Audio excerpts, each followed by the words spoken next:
سورہ مائدہ میں فرمایا گیا ہے شیطان کا ہتھ کنڈا سب سے بڑا کیا ہے؟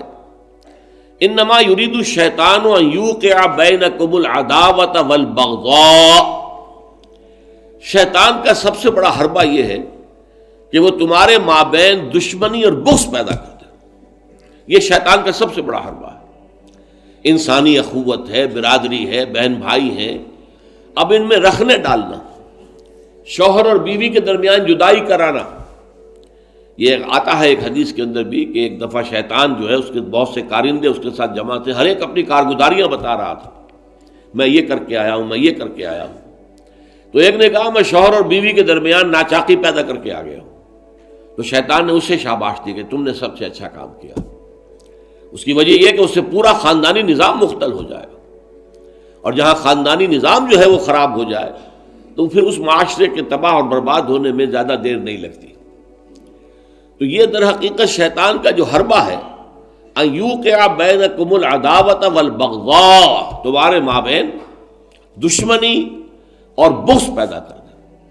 تو یہ تبذیر اس کا سب سے بڑا ذریعہ ہے. اب دیکھیے کہ ایک بہت سرمایہ دار بڑا شخص ہے اور اس کی بیٹی کی شادی ہو رہی ہے، تو جو کچھ ہو رہا ہے اس کو دیکھنے والے ہو سکتا ہے اس کا کوئی باورچی ہو غریب، کوئی شوفر ہو، ڈرائیور ہو اس کی کار کا، کوئی چوکیدار ہو اس کی کوٹھی کا، کوئی مالی ہو اس کی کوٹھی کا، اور ان لوگوں میں سے کسی کے ہاں ہو سکتا ہے کہ بیٹی جو ہے بوڑھی ہو رہی ہو اور اس کے ہاتھ پیلے نہیں ہو سکتے.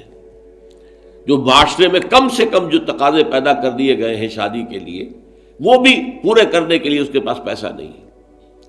اب یہ سارا جو وہ دیکھے گا ریل پیل دولت کی، اور جو یہاں پر دولت لٹائی جا رہی ہے، تو اس کا نتیجہ کیا ہوگا؟ اس کے دل میں شدید احساس محرومی پیدا ہوگا. ہیوز اور ہیو ناٹس کا ایک شعور اور احساس اور ادراک پیدا ہو جائے گا. یہ مترفین ہیں، ہم محرومین ہیں. اور معاشرے کے اندر جب یہ احساس پیدا ہو جائے تو پھر اس معاشرے کا عطیہ پانچا ہو جاتا ہے. اس لیے شیطان کا جو عمل ہے کہ لوگوں میں بغض اور عداوت پیدا کر دیا جائے، تو تبذیر کے نتیجے میں بھی وہی شے حاصل ہوتی ہے. ان المبذرین کانوا اخوان الشیاطین وکان الشیطان لربہ کفورا. ہمیں تو یہاں تک حضور نے حکم دیا ہے کہ تم اگر اپنے بچوں کے لیے پھل لے کر آؤ تو یا تو پڑوس کے بھی بچوں کے لیے وہ پھل بھیجو ان کے گھر کے اندر. اور یہاں اگر تمہارے پاس اتنی ہی صرف مقدرت تھی کہ اپنے بچوں کے لیے کچھ لے آئے ہو، اس سے زیادہ کا امکان ہی نہیں تھا، تو یہ ضرور اہتمام کرو کہ ان کے چھلکے یا ان کی گٹھلیاں، آم آئے ہیں گھر میں تو آم کے چھلکے اور گٹھلیاں تو اپنے دروازے کے باہر نہ ڈالنا.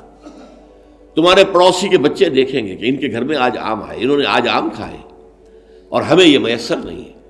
تو وہ احساس محرومی کا داغ ان کے اندر جو پیدا ہوگا وہ دلوں کو پھاڑ دینے والا ہے. یہ اور ہیں، ہم اور ہیں.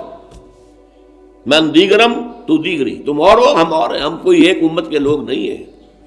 چاہے کتنے ہی واعظ آپ پلا دیں مسجد کے اندر کھڑے ہو کر انما المؤمنون اخوۃ، لیکن جب یہ شکل ان کے مشاہدے میں آتی ہے تو وہ کبھی ماننے کو تیار نہیں ہوتے کہ یہ گھر والا جو ہے یہ بھی میرا بھائی ہے.